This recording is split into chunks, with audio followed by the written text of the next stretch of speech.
Hello, everyone, and welcome to Seriously Loco, the Seriously Crazy fan podcast for El Paso Locomotive FC. I'm Phil Bakke, and I'm joined tonight by Mika Burrell. Mika, how's it going? Hey, it's going. How are you? I am good. It has been a weird couple of weeks at work, just like hanging in there. I get to drive to Grand Rapids, Michigan tomorrow, so we are Oh, living. all the way Uh, across the mitten. and we're also joined by Christian Canales. Christian, what's up? Hey, good, glad to be here. Been a busy few weeks of locomotive football. I know it's like easy for us to fall behind in these like 3-match weeks, so we'll be doing some catching up. In terms of the episode today, we'll be talking the win over New Mexico on penalties in the Open Cup in the Derby del Camino Real, which was not the first Derby del Camino Real, just the first one in the Open Cup, which No matter what the mainstream media would have you think. and we'll talk about the draw away in Colorado Springs. A frustrating day at the office, I think, for Locomotive, unfortunately. And then we'll look ahead to this weekend, and we'll talk a little bit about what even is the Jagermeister Cup and what is a Texoma. And and we'll get to all of that in this episode. And if you enjoy the episode, you can find us on all the big podcasting platforms, wherever you find your podcasts. So follow and all that stuff there. But before we dive into the meat, Christian, you always kick us off with a question. So what's Christian's question tonight? It's that time of year at work for me. So I'm just curious, how are you guys at standardized tests back in your primary and secondary school days? I think I did okay. Was never a big Were you fan like of were you math. like were you like stressed about them, or was it just another day at No, school? just another day. In fact, a better day because it's like once we're done with this, we can go. I everything I have in life is due to my skill at standardized testing. Uh Amen. Preach. I I was no, I was almost like I joke, but it was like genuinely a bit of a problem because it got my head very big when I would take standardized tests, and it would be like you're reading at a 13th plus grade level or whatever, and it's like that's not even a grade. So and then Are I you would be saying like, I'm I a don't need to super work. senior? Exactly. It's like I don't even need to work. Like I'm just a genius or whatever. And then I took, an AP chemistry class in high school and almost failed that shit. So I got humbled eventually. But no, standardized tests are like my bread and butter because I think I have a very specific type of autism that's good at pattern recognition. So Yeah, three kindred spirits on a podcast. Yeah, because I'm the same way. Like I will fuck a bubble sheet up. mhm. Um, Do they still do so that? The scantrons? no, it's online now. As far as like Whack. the star tests and all that. See, that's See what I that? don't even know how I would do on a digital. I need the analog. I need That's what I was like gonna say. I think that makes a difference. Like, I think I would eat if it was with pencil and bubble yeah. sheet. But then I again, the need bar exam was on my computer, and that yeah. was Yeah, I Uh, was a big fan. Like some of my a whole favorite books of different all thing. time I read after a standardized test. yeah. No, it's a good question. I do uh feel because like my wife is not a standardized test person, but she was so good in school and so diligent. And I'm like, how much of it is like she just like was kept humble, so she kept working hard, like whereas Aw. I'm just getting told like you're smart, you're smart, you're smart. I'm like, okay, well fuck homework then. Like Yeah, like let me be clear, like it's fuck the star like all day, and I might lose my job or something if the wrong person hears this. But I don't think those people care about lower league soccer. But About to find like, out. and not a fan of those tests. Yeah, But for because I know for a lot of people they do not come easy. But no, for sure. happen to be blessed and highly favored. That's why I'm like, there are times where as someone who's good at tests, you're just like, man, is this whole thing just a house of cards? Like it's a bunch of people who do well at, the SATs, like running the world. Um, so no, it's a good question to open things up. And in terms of tests, Locomotive passing one that they've failed miserably over the years, in that I think we can genuinely say now that we have a cup run on our hands in the Open Cup. El Paso advancing to the round of 32 now. And a test against Austin FC off the back of a win against New Mexico in a slightly different derby, in that it was at University of New Mexico track and field and soccer stadium, which is an insane name for anything. But I think safe to say that this match was a derby in the purest sense, in that it was absolute madness from start to finish, and it really could have gone either way, balanced on a knife edge for much of it. I think that this was a derby in the sense that it was actually low on quality, but high on entertainment. Yeah.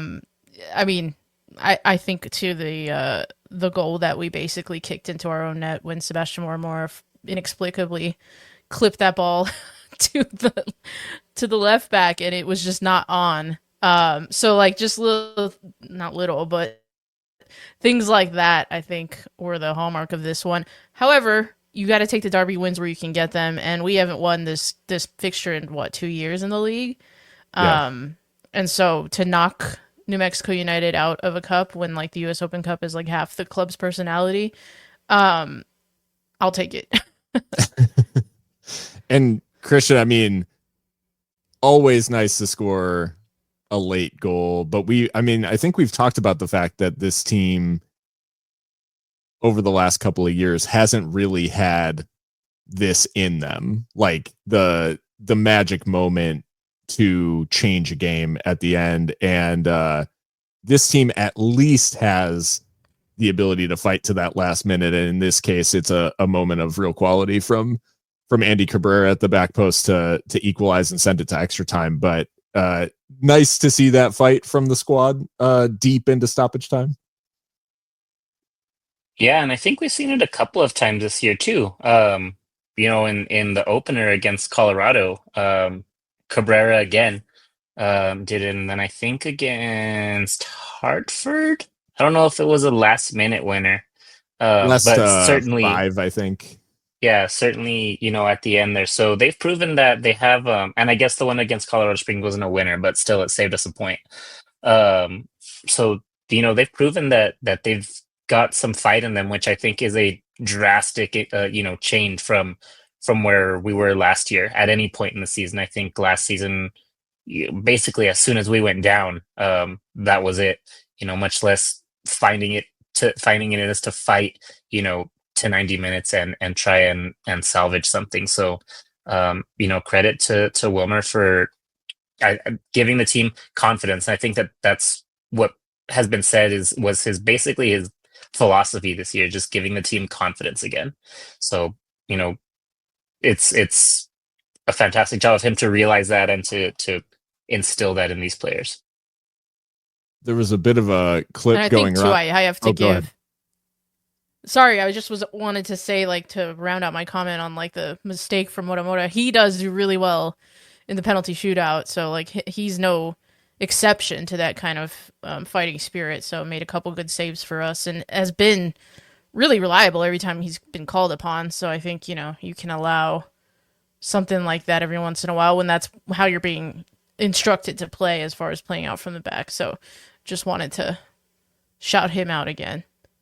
Yeah, certainly redeems himself in the shootout, and I think anytime that you get that sort of key first save in a shootout like this, it obviously makes kind of takes the pressure off the rest of the team. Everybody's just able to do their thing, and whereas New Mexico, you have sort of maybe forcing it a little bit. Kalen Ryden hits the bar because he's trying to really Oh lift my the ball, and God.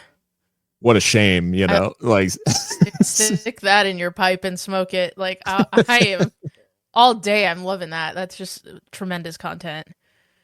it it probably feels like Kalen Ryden missing a penalty in that game probably feels somewhat akin to like how United fans felt watching John Terry miss in the Champions League final uh in '08. No, I think yeah, that sort of stuff.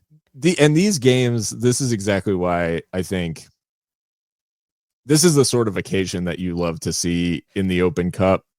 And I think, unfortunately, like this game doesn't get the shine that it deserves by virtue of one, Open Cup being sort of relegated to midweek fixtures always, and not like, even thinking about in England, the FA Cup gets weekends that are for the FA Cup. And I think the US Open Cup would benefit from a similar sort of protected scheduling, where they get weekend priority at least, once it gets to a certain point of the competition. And venues obviously play a part in this. So Locomotive opting not to host or not to get priority to host or whatever the actual, technical verbiage is. New Mexico applied to host, but obviously couldn't use their primary venue. Ironically enough, the Isotopes were playing at Isotopes Park against the Chihuahuas, which meant that Southwest University Park was available that night.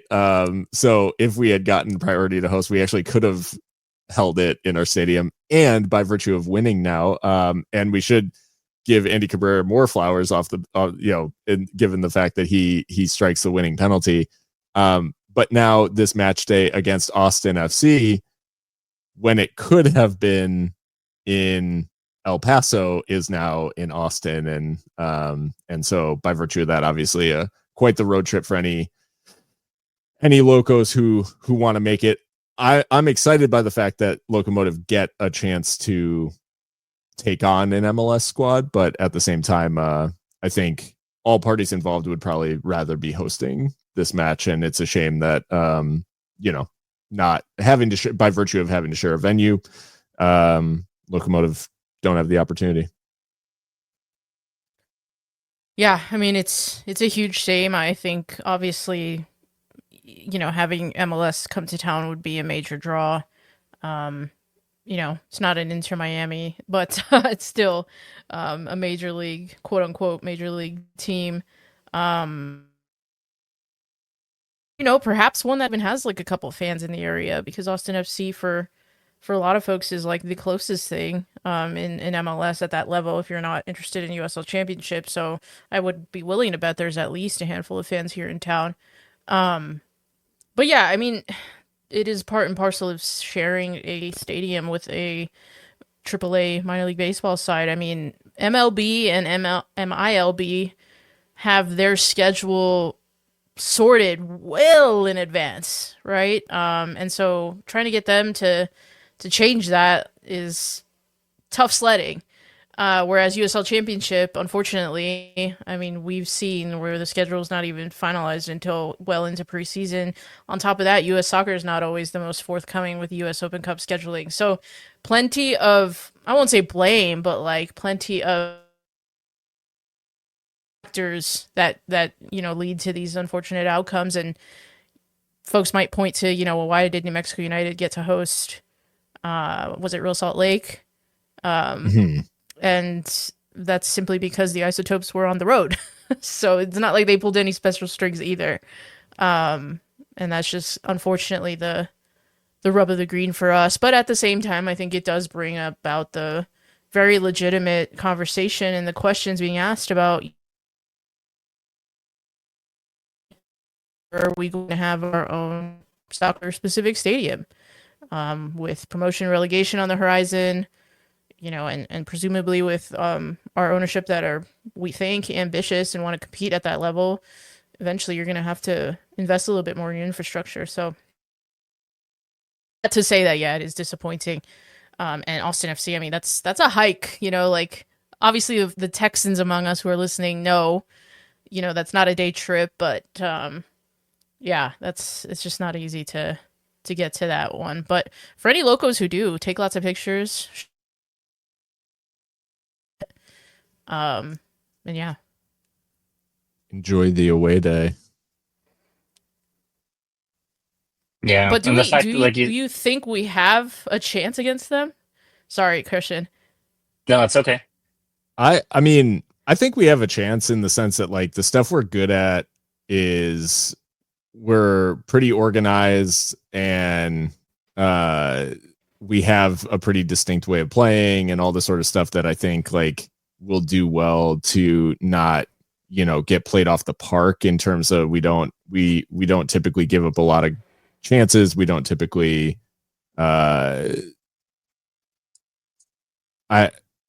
I think like we defend well. We're able to, like I said, stay organized. So I don't think we'll get blown away. I think where we'll probably feel the difference is just in the quality of and like speed that they play at. And if they can, sort of exert their technical quality, especially in and around the box, that could be telling. But I think if we're able to drag them down into a bit of if we can get them into a battle of set pieces, I like our odds, I guess, is essentially like if we can just get them into a back and forth corner battle, then maybe we've got a shot. And they do have previous with the USL Championship. I think they were knocked out by San Antonio one year. And then they played New Mexico United, but I don't remember. Did they lose to them too? I think so. Or am I making that trying up? to remember. It's a weird one because Austin, one of the MLS teams that actually has less history than Locomotive, in that they began playing in 2021. And it's actually odd to think about that they're like a COVID baby. Like they didn't exist. They didn't exist pre-pandemic, or maybe as a legal entity they did, but not as an actual playing team. Yeah, and I will say, having only been to that stadium once, it felt big, like, or looked big. The pitch like looked gigantic. I don't know if that's just like an optics thing or if it's actually bigger. But I think that in the past, when that happens to us, we tend to struggle. I'm thinking of back when we would go play in Edinburgh. We would struggle on that big pitch out there. But just according to the numbers, at least, they don't appear to be a flashy team. They have a good record, 16 points from 9, but with a -1 goal differential, seven goals scored and 8 goals allowed. So certainly appears that they can be had, or at least aren't, don't need to necessarily be parking the bus to stop them from scoring. So I like our chances. I think we have as good a chances as we've ever had in any Open Cup match. So I think they beat New Mexico in 2023 at Q2, and then I think they lost in the next round to another MLS side, if I'm reading this correctly. So on that though, Christian, you make a good point about the pitch, because that is it's one of my like recurring thought experiments, I guess, is like, how would this team play on a real pitch?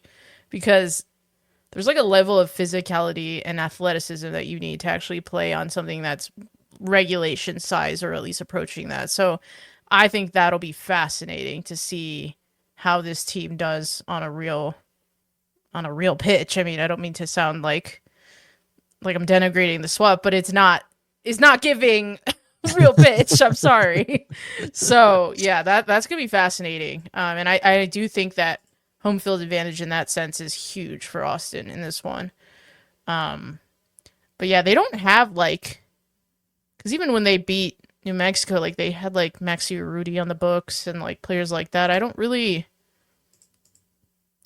see like that level of star power. They used to have, was it Rigoni? Emiliano Rigoni used to be there. And Drewsy's the one who just went to Argentina, I Driussi, believe. that's right. Yeah. They do Who have else? Brandon Vasquez.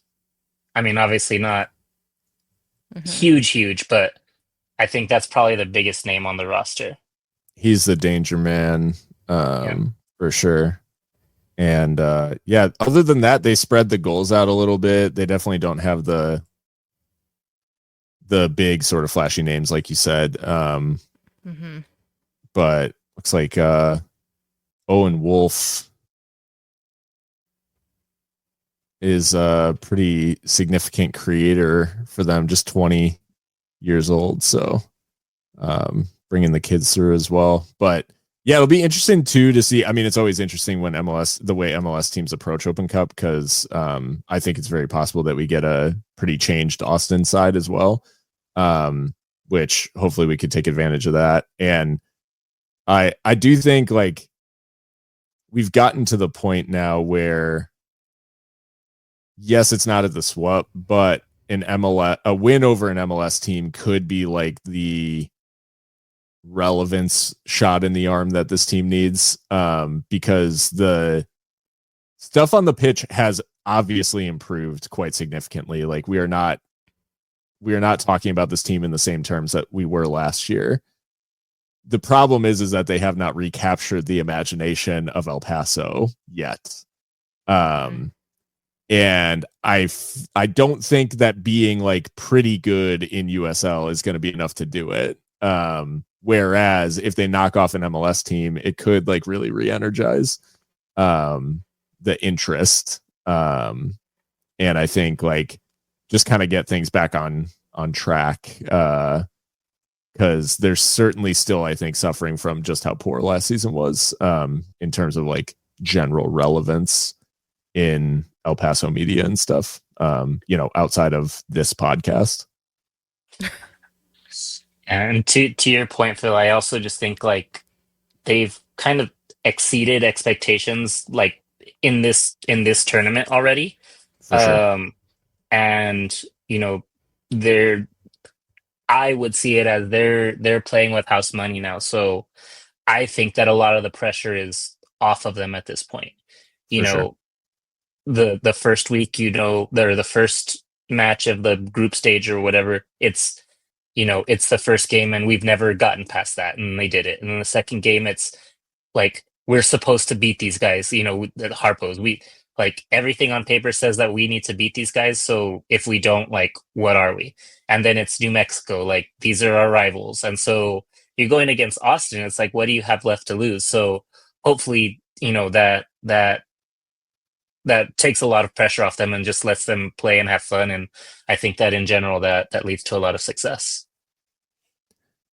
Fair enough. And we will look forward to that one. Still a couple of weeks away, I think, first week of May, on Wednesday night in Austin, if I'm not mistaken. But this weekend, over the Easter holiday weekend, we had Colorado Springs away, always a tough place to go. And I mean, Mika, you talked about it in our group chat, but just the fact that it is like destined to be a draw in Colorado Springs. And despite the fact that the nature of this particular draw was very different than what we're used to in Colorado Springs, it was ultimately still a draw. Yeah, 1-1. I think, I mean, yeah, it's been like 8 draws all time us, and 5 have been at Widener Field. So yeah, this is just this fixture's heritage, I guess. I think what's really frustrating about this one is, of all of those draws, I think this is the first time that Colorado Springs were down to 10 men for literally an entire half. Yeah. And so we eventually did get the equalizer, but the fact that we couldn't get the winner, I think, is deeply disappointing. After Zandy was given his marching orders pretty much right at the start. So much to discuss. Yeah, we saw a little bit of a different approach in this one from Wilmer in that it's a back four, which is pretty weird because we've seen just back fives up until this point, but it seems like the fitness question mark issues with Palermo Ortiz wherever he has gone to. The club hasn't really said anything about it, I don't think, but believe it's probably an injury, coupled with maybe a lack of confidence from Wilmer in a couple of the other center back options. Meant that it was Tumasi and Wahab Akwe in paired at center back, and then we had Ricky Ruiz come in as he shifted from a 3 up front to more of a 4-4-2, with Ruiz and Calvillo essentially operating as the wingers, and then Moreno and Andy up top, with Deroma and Coronado partnering in the midfield. And Calvillo obviously sort of like, I mean, he was sometimes out wide, sometimes central. Like he was able to maybe operate in a little bit of a hybrid role depending on whether we were in possession or not. But a very different look from Wilmer, and maybe a bit unexpected given how consistent he's been with the selection of this sort of 3-4-3. He goes to a 4-4-2, and now and I mean, in terms of output, seemingly got a lot more. Obviously a lot could be said about the second half, but even 11v11, it did seem like we created more chances in this shape, even if we didn't create like a ton of good looks 11-on-11. I'm wondering if it is just a matter of making sure that everyone was, like you said, there's injuries, and then just making sure that people were able to recover too. It's been a busy week, and like you said, without Ortiz, the options are pretty limited, and I just think that I think we're going to talk about it later, but we're going to have to talk about the Toomey thing also. Yeah, probably. The start was like reasonably okay, but then it suddenly goes from okay to not good at all, in that we do one of these goals that unfortunately this team seemingly likes to concede, which is us being in possession in our own half, getting pressed in wide areas, giving the ball away in that wide area, and immediately giving up a big chance and oftentimes a goal. And unfortunately, like, it is sort of textbook, and it's Endely,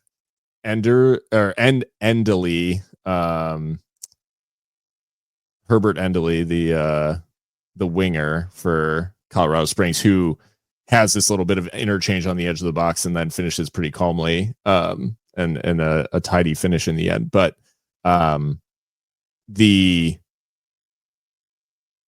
this genre of goal, like I've talked about it before, but are we starting to get like concerned that it feels like all of the goals we concede are like some version of this goal?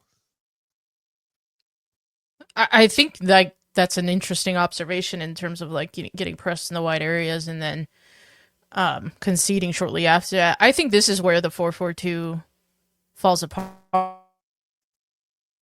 He was not a winger, and I think he has his game of the season to date. He's hooked at 62 minutes because he couldn't make an impact out there, and he's the one that gives the ball away. I think him and Gabi Torres were trying to do kind of like a give and go. Mm-hmm. Gabi goes, Eric tries to back heel it into his path, being pressed by 2 or 3 guys, and that's just not on. And so I think in that position, like, Eric's instincts don't serve him well, like they might in a more central area. And that's just the first like side of trouble. Like, giving the ball away, okay, it's one thing, but like the fact that like 3 or 4 more Locomotive players don't get anywhere near the Colorado Springs player dribbling and foul him, take a card. That's a good card to take. Yeah. DeRoma gets done. Coronado gets done. Wahabakwe gets done. Back of our net. So it's just it's an embarrassing goal to concede. I mean, I do think that's embarrassing. I mean, for professionals that nobody gets anywhere close. And yeah, I do think like this pattern of like we let people into the game. We literally let them into the game. They don't work for their goals. We give it to them is infuriating. And I'm sure it's, even more frustrating, obviously, for Wilmer Cabrera and his coaching staff. Christian, this shot ends up being 1/3 of Colorado Springs shots in the game. And obviously there's explanation for that in the second half, but I mean, surely that like piles on the frustration in terms of what Mika's referring to, in that we are doing a really good job at limiting teams in terms of their production, and yet we're still conceding from like a higher percentage of those chances that we're giving up because they're just better chances. Yeah, and it's frustrating because it's just, if we can just not make one mistake, one less mistake, then we walk away with 3 points instead of one. But that's just the nature of the game a lot of times. And we certainly found ourselves on the other side of that coin several times. But it's just frustrating because we know that the coaching staff knows, because I can think of 2 or 3 post-game pressers where Cabrera says we just need to tighten up and stay focused at the back. And so they know it's an issue, but for whatever reason, whatever's being thrown around at practice isn't sticking. But hopefully it does sooner rather than later, because it's the difference between, could be the difference between being an 8th place team and being a 2nd or 3rd place team. So it just comes down to little moments. I do think it's maybe a little bit telling, and I can't tell if it's just the way the game flowed or what, but the fact that DeRoma is the only player who ends up on a booking for us is kind of exceptional, given our disciplinary record the last couple of years at least has been absolutely god awful. And even early this season, I feel like we've been getting a lot of bookings. I do wonder if there's been conversation, because Mika, I'm thinking about like why doesn't somebody just kick this dude as he's like bearing down. And yeah, it's a bad time to take a card in the 12th minute. And at the same time, like they ended up offering so little that, and maybe it's just hindsight that has me thinking that way, but it's like, surely someone could take a card, and for the team there, it's better than conceding. The response though is good, because the next minute after they concede, Locomotive go down the other end and score. And the move is nice. This is where the Calvillo out wide thing is like, it's like, you can kind of see the vision in terms of he gets involved. He interchanges with Quezada. Quezada obviously delivers the cross, and then it's Coronado like can convert it. If I'm thinking of the right one, I hope I'm not mistaking that with the Moreno bicycle attempt, but I think it was a similar move out on the right hand side, which Coronado ends up scoring from. And the nice thing about this goal is that a Locomotive midfielder popping up with a goal in a central area, like near the penalty spot or the 6-yard box, feels like such a collector's item at this point, because these runs just feel like they're not capable of being made because of the shape that we play, and we're so reliant on our forward. So, I mean, is it just nice to see that, like, okay, we've got in this shape the ability for these late runs out of midfield into the box? Yeah, I think we've said too that like we've definitely clocked Frank DeRoma as like a tempo setter, because He's not really going to do that all that much. And in fact, he's not even really making forward passes that much. He's kind of like recycling, which is fine. Like, we need that. But yeah, to Coronado, who has shown that he can do that, actually come up and do it in the absence of Calvillo, typically in that more central area. It's nice to see. And I mean, I think it was kind of something that almost became like a meme on Seriously Loco a couple years ago with me just like desperately wanting Eric Calvillo or anyone to make that late run and, capitalize on a bounce or a deflection, a rebound. So yeah, it was good stuff. The finish from Coronado, Christian, I mean, instinctive, I guess you would say, from a player that we haven't really, I mean, I guess he popped up with a couple of goals last season, but I can't remember, him feeling like an attacking midfielder in many ways, but certainly looked the part making this run and finishing this goal here. No, yeah, it looked excellent while he was doing it, and credit to was Moreno, right? That finds him. I'm rewatching the goal, and yeah, he's the only one in the box, and I don't even know how that happens. We say late run, but he's literally the only one, the only one that could have touched that ball. So, good on him for seeing that, for sensing that someone needs to be there because Moreno needs to give up the ball, and a great finish to equalize. And I think, the ability to bounce back. I mean, we talked about it with the Open Cup game, but the fact that mentally we've seen this team now respond to going behind well, like they seem to be a lot less mentally fragile compared to last season in particular. And I think it is now. I'm thinking about it with the Eric Calvillo mention there, Mika, and just the fact that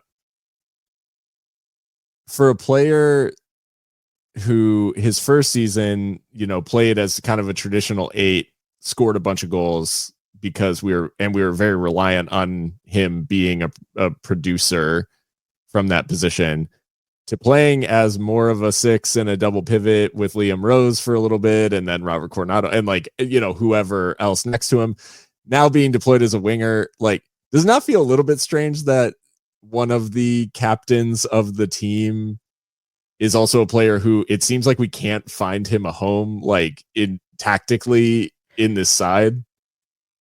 Well, it's interesting because yes, on one hand, we can't or we won't, I don't know, find him a home. Yeah. But we can't drop him. I mean, he's shoehorned into this side.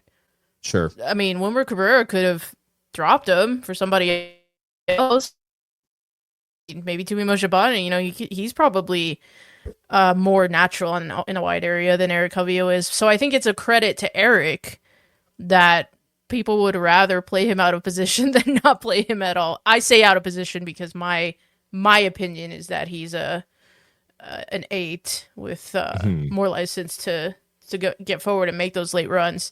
But like you said, we've seen him in a variety of positions. So yeah, I think it's a credit to him that every manager wants to find a place for him, and he's obviously influential in the dressing room, but perhaps it's not always to his benefit in trying to balance what works for Eric with what works for the team. So I don't love winger Eric. I do see your point. I think there were a lot of good through balls down the wing, and you did mention the one at the very start of the game with the bicycle attempt from Amanda Moreno. I think that was another good interchange down that side. So I see what they were trying to do, but I don't love it for Eric. And I know I sounded like I was kind of digging him out, like he has his worst game ever, but I think of this season, but I think it's just true. And I think he would have, but I do think that his positioning in this game and the role that he was asked to play had a lot to do with that. Well, when you think about the ways that our wingers or wing backs in the other shape contribute, it's none of the things that you think about with Eric. Not to say that he's not athletic, because he definitely is, but Memo, Ricky, Gabby Torres, like they are going to get down the line. They're going to carry the ball, really good crossers. And not to say that Eric Calvillo doesn't have a good delivery, because I'm sure he does, but in order to get into the position where you do deliver that ball, you probably have to beat a man one-on-one, which I'm not, again, Eric doesn't jump to mind when you're thinking like quickest players on the team and all of that stuff. Not to say that he's slow or dragging a piano around or anything like that, but just to say that he, profile wise, you just don't think winger in terms of like what he's very good at. And so I do think I mean, like we wouldn't have put Richie Ryan on the wing, like, exactly. And that's not to slag off Richie Ryan. It's just that he was better in the middle of the park. So a player who did have a torrid time out there, Zach Zandy, for Colorado Springs. Holy cow. A lot was made of the red card because of the fact that it comes like quickly after halftime. And I think the commentators, obviously being Colorado Springs sort of homers, there was this feeling that the second yellow was a bit unlucky because he goes to kick the ball. Player comes from his blind spot and gets kicked, sort of thing. But I think the controversy of this red card is completely removed because he should have been off for a second yellow in the first half, like quite clearly, and got a telling off. So he knew he got his, orange card essentially. Like he got his second yellow before he got his second yellow right at the beginning of the first half, which was the ref saying, "Hey, the next one you're off." So he got the leeway and did absolutely nothing with it. 11 seconds into the second half, he was off. Oh yeah, you're exactly right. He's the lucky boy to have made it out of the dressing room at halftime. Because I don't know what his deal was. Like none of these fouls were I don't know, like close to even being considered, not a booking. Like he was just out of control out there. So it's that he survived to come out at halftime at all is a miracle in itself, an Easter weekend miracle. Him coming out at halftime like the tomb. Yeah. Did not get the same 90 days after, or however long it was. It's been a long time since I went to private school. I think too, like we discussed this at the very beginning of the season when we hosted Colorado Springs in the reverse fixture, and I said at the time, like, their approach to the game was very unsophisticated. I think they had 4 yellows that night, 3 of which were defenders. They get 3 yellows and 2 yellows for Zandy alone, so 3 yellows and a red on this night, whereas we only have our 1. And then actually, I think James Chambers too was booked, the head coach for Colorado Springs. So make that 5 bookings. I don't know like why they have beef. I don't. I mean, we are a team that are trying to like rebuild and retool for just getting into the playoffs. This is a team that just won the title, and they are playing in a way that I don't know. It doesn't make a lot of sense. And this is every week. I mean, I think Yosuke Hanya is probably going to be suspended soon because he was booked against us. He's twice. I think he got booked the week before against Monterey Bay. So like these are adding up. These bookings for Colorado Springs. I think they had 4 bookings against Monterey Bay in the fixture before us. So something is going on there. I don't know if it's just indiscipline or if it's a tactical. I don't know. 3 players on 3 yellows for them now. Wow. Yeah, that's we're at the conversation. And the Zandy thing, I was totally forgetting the fact that his first booking was like an orange card in and of itself, in that it could have been red for the challenge that he was an hour late to that and just absolutely flew in. and was lucky to only see yellow, I would say, in terms of it could have gone either way. Like, you seen him given, I guess, would be maybe the prevailing thing. And he probably benefits from the fact that it's so early, because his first booking comes, I mean, maybe I can't remember exactly the timestamp, but like early in the first half. And from there it was it's weird too, because he's ostensibly a 10 and his stats don't bear that out at all. I mean, he had 7 out of 8 accurate passes. Like, that's a good percentage, right. but only that amount of passes is wild. Like, yeah. Again, I know he missed a whole half of football, but like, what are you doing? Like, he didn't do anything as far as trying to create chances for his team.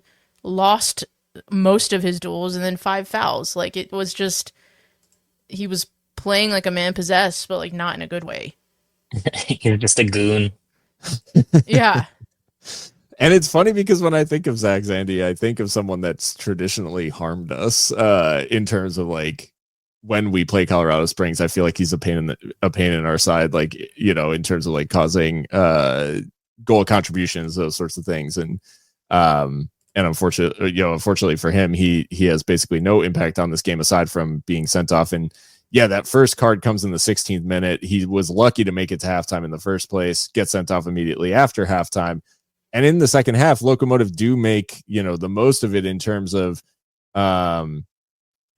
chance generation. I mean, second half is complete one-way traffic. We outshot them 11-2, 7 shots on target in the second half, you know, 76% of the ball. Just completely, like, we're choking them out of this game. And unfortunately, Abraham Romero, the keeper for Colorado Springs, did Christian Herrera in frustrating Locomotive against Colorado Springs, and pulling out like a sort of I mean, you know, lucky, good, you know, who's to say, but a very effective goalkeeping performance in somehow keeping Locomotive from finding a second in the second half. I'm gonna sound like a hater, but I do not rate Abraham Romero. That it's not sour grapes though, because like there were even, you know, in commentary on the Colorado Springs feed, they even said, I think it was on the last save he made where he just kind of throws an arm out at a Moreno chance that should have been the winner, and somehow keeps it out. I think they call it unconventional goalkeeping, which is code word for like, I don't think this is good, but it worked. I just think he gives me he's got a bit of the Jordan Pickfords about him. Like, there's a lot of like exaggerated movement, and like, yeah. I guess that's what you would call unconventional goalkeeping. I don't know. The stats will tell you that he had an excellent night and he did make a lot of saves, but like, I don't know. It was giving like, these should be routine saves, and I'm like flapping at all of them for vibes. Like, I just, that kind of goalkeeper really pisses me off. Very but he kept sound. Very Zach Lubin-esque. Zach Lubin.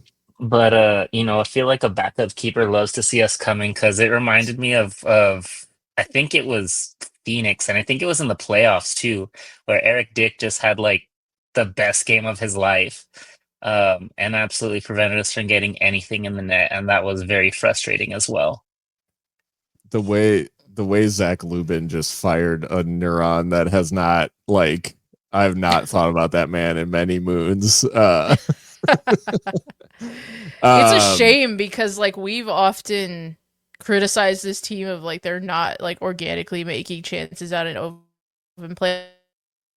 We made a ton of chances and just were shut out by this weirdo. So it's frustrating. This freak. This was tough, given the fact that, I mean, you talked about the Calvillo sub. So one thing that we were critical of Wilmer of, especially in the context of the draw Oh my God, we've played so many fucking games. The loss to Birmingham. So in the context of that, we talked about him being a little bit slow on the trigger in terms of substitutions. He acts a lot quicker on Saturday than he did, in that particular case, bringing on Avila, bringing on Memo, a few minutes later, and then bringing on Toomey with 15 minutes left. It did feel like he knew that the game was there for the taking, needed to make sure that like we had the firepower on there to get that second goal, and ultimately came up short. The question mark, I guess, in this game is like Toomey does make it onto the field last 15. He played the last 5 against Birmingham. And we have, in the midweek game in the Open Cup, we have like Andy scores again. So is the Toomey thing officially a thing now? Like, where we asked about Toomey, they said, well, he's got to score, but this is a bit of a chicken and egg thing where it's like, how's he going to produce the same numbers if he's never starting? Unfortunately, unfortunately for Toomey, like the guys in front of him, like are scoring goals with the starting opportunities that they're getting. Is this officially a thing, or is he just a victim of this change of system where maybe he gets a look in this game, if not for the switch to a back four? Is he sort of a victim of circumstance, or is it just like, hey, he is officially sort of out of favor and the other forwards are just going to be ahead of him for the rest of the season, probably? I don't think he's out of favor. I just think others are favored more. And I know Sure. that might be like splitting hairs, because I do think that Wilmer Cabrera rates Toomey. I just think he wants more from him. And to be fair, I think he's scored 1 goal in his Locomotive career. And that's, his time at the club it coincides with the most turbulent time in this club's history, however short it may be. So I do have, and also coming from a club that was like literally liquidated. So, I mean, there's been a lot going on in his career, safe to say. But yeah, I mean, he was way more productive in San Diego, and we're just not getting that out of him. Only 1 goal contribution so far this season. And of course, you make a good point that, how's he going to get more if he doesn't start or, see more of the pitch? And that's a fair question, but at the same time, it's so hard to argue with what guys in front of him are doing. Chief among them, Andy Cabrera, broke a club record, 4 straight goals, 4 straight games with a goal involvement, I think, or with a goal maybe, which, with a club that employed Jerome Keysweater, that's kind of wild to think about, but, fair play to him. And right now he's picking himself, even though his dad's at the helm. So, guys are just, firing in front of him. If I'm being fair, though, and if Wilmer's being fair, maybe he needs to look, and this is more of just like a devil's advocate. He needs Moreno too, because he's been stuck on 3 for quite a while. However, I do think he's way more of a tangible threat every time he's on the pitch than perhaps Toomey is, but they're also just really different players. So, yeah, that's what I mean. Amando is going to generate shots, and in this one, he is, I would say, a little bit unlucky. Like we talked about, given the performance from Romero, he ends up with 3 shots on target just from Moreno. So yeah, unfortunate day at the office in front of goal. And I think, to your point from earlier, Mika, I think the organic chance creation, even 11v11, was, to me, markedly better than we've seen. So I'm happy if that continues. I do think we probably have a problem to solve in terms of like if this is going to be the shape going forward, who's going to play in that right wing spot. Because I don't think we necessarily want it to be Eric forever. And I'm happy for Eric to be in midfield in this shape, and to be maybe the one making the Coronado run instead of the one out wide. That being said, it's one of those games, I guess, where given the red card, you're certainly going to say, a draw that feels like we should have won. And at the same time, when you look back over the course of the season, like, would it be fair to say that it's like, hey, it's Widener Field and a point is like fair enough? I'm still disappointed by it. Because I think that, you want to win your games at home, but and but I think that the difference between being an average team and an above average team can be those road wins. Um, and you have it served to you on a platter here. I don't know that we're gonna get very many opportunities to play a man up for a whole half away. So this is one of those ones where I get everything that we've said about, the venue itself and the team itself, and it's on the road and all that, but I think that everything that you could ask for to get a win on the road kind of lined up for us, generating shots and all that. And so when it's in front of you, you have to grab it. And so I think that this will be one that even at the end of the season, no matter how the rest of the season goes, it would be one that everyone's gonna really wish that we could have taken all 3 points from. Yeah, no, I think that's more than fair. The context of the match matters, and yeah, while a point on the road is fine, the reality is this game was like extremely winnable. And I think what will be frustrating for the team is not just that the game was winnable, but that they, from a statistical standpoint, from a performance standpoint, I think they'll look back and say like we did enough to win here and didn't win. Which obviously the question then becomes like, what is going to be the X factor the rest of the season to make sure that you're turning these sorts of games where you are the better side from a frustrating draw into a win, and yeah, so I think all in all,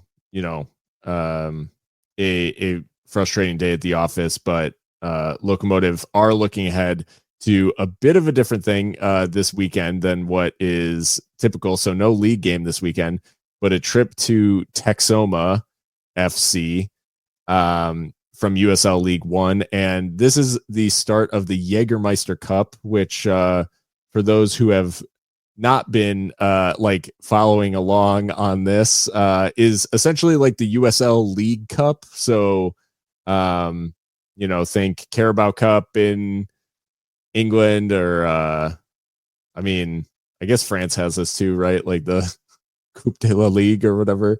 Where like the entire French Republic can play. Like, yeah. like French Guiana is like Réunion. Yeah. Yeah. But the Jagermeister is a bit different in that it is a group stage initially, and then a knockout stage versus the way the Carabao Cup works or whatever in England, where it's just a straight up knockout competition. So the group that Locomotive's been drawn into it's meant to be sort of geographic, and I was meaning to look up because we've got Texoma, New Mexico, Colorado, Union, I believe. Yep, Colorado, Union, Omaha,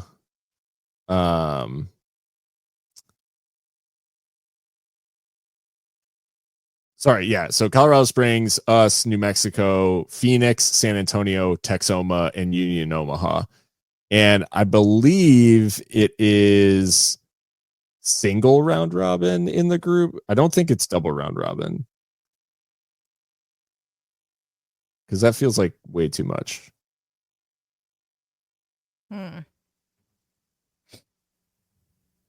Yeah, I think it's just single. So we'll play whatever that is, 6 like group stage games, and then the top 2 teams advance to the knockouts. Or sorry, that's a lie. The top team advances to the knockouts, and then the second place teams, it's like a best place, second place teams make it. Probably, how many groups are there? 6 groups. So I think it's the best 2 second place teams make it to the knockouts. So pretty fine margins in terms of like it's going to be like you have to win the group to guarantee that you qualify for the knockouts. So it's pretty cutthroat.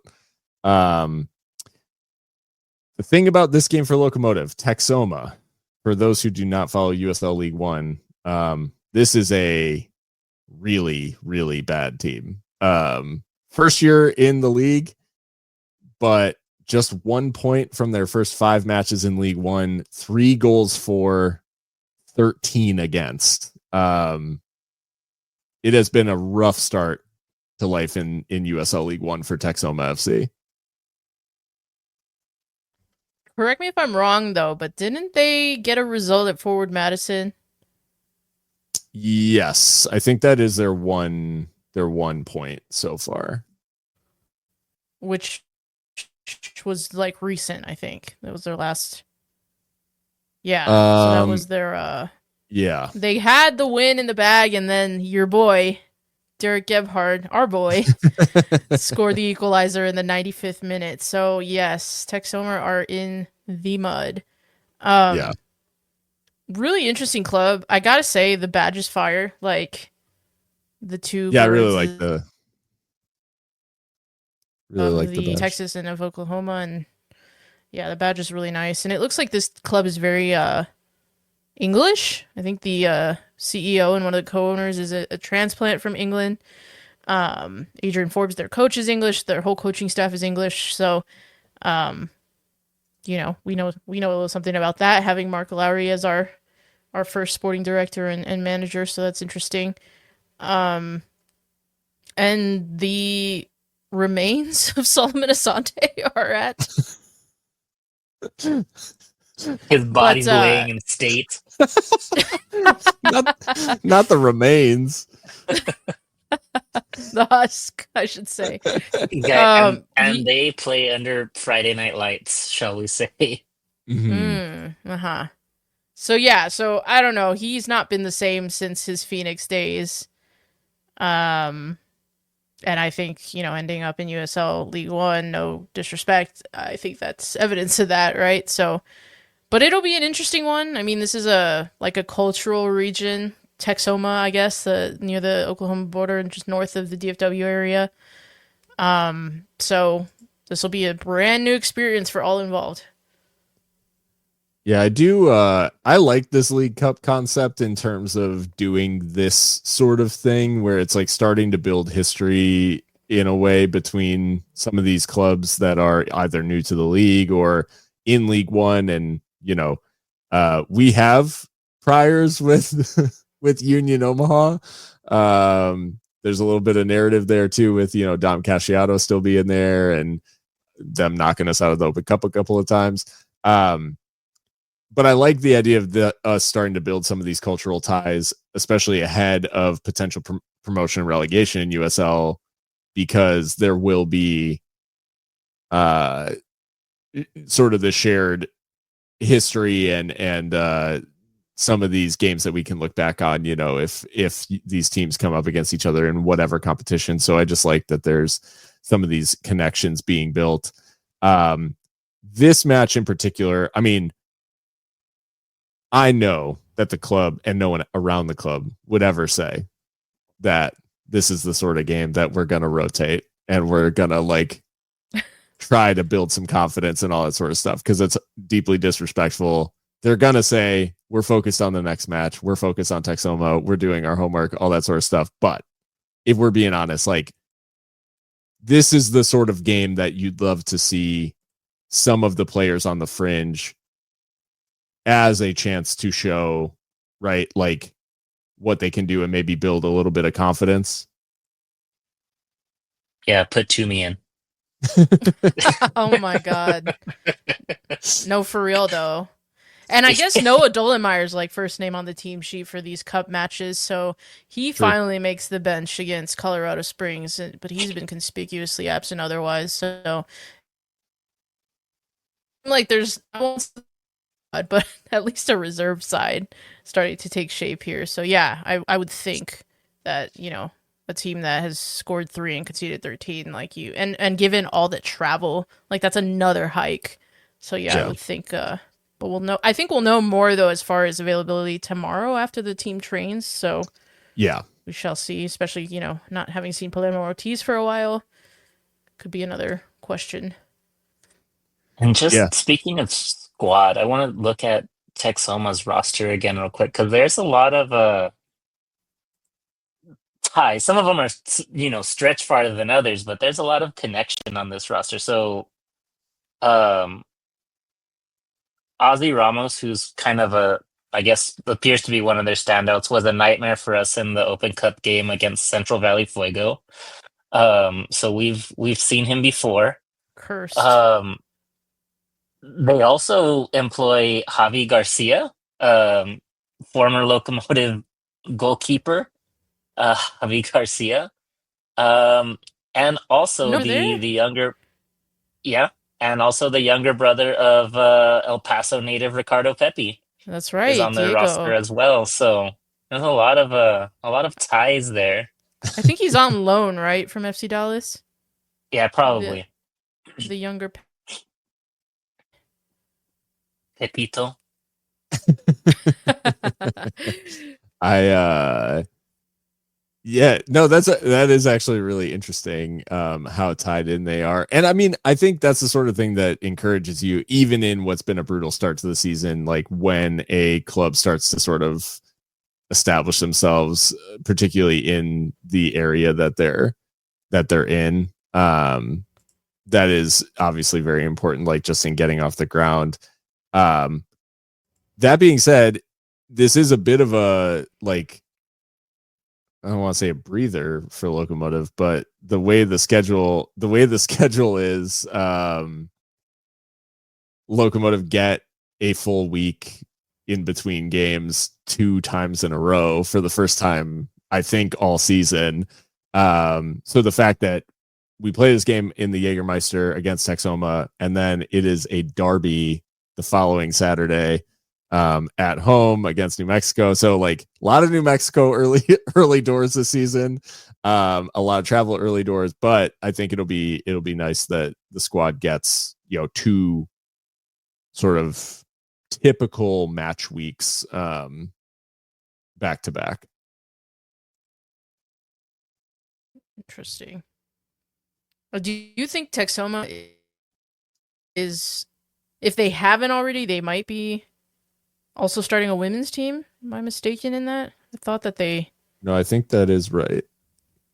So they definitely have intentions of like being a full-fledged club, if you will. So yeah, in that sense, I don't think we can take them as mugs. Oh no, for sure. And that's what I think it's been. I think it's been a really admirable and necessary aspect of a lot of League One and Championship expansion has started to come with that expectation attached. Like we saw Lexington, they already have a Super League team. In addition to what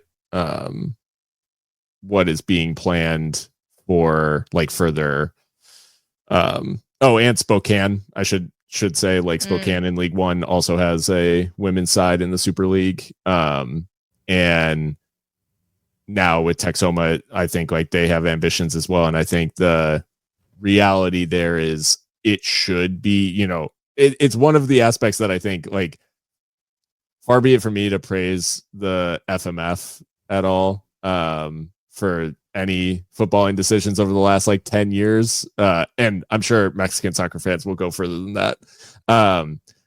But in terms of, the promotion and relegation stuff is a joke, in my opinion. But the one thing that I really do admire about, and I think the same goes for Germany, I think as well, is that in order to gain a first division license in Mexico or Germany, you also have to operate a women's team. Like you can't get the license to play in the first division without it.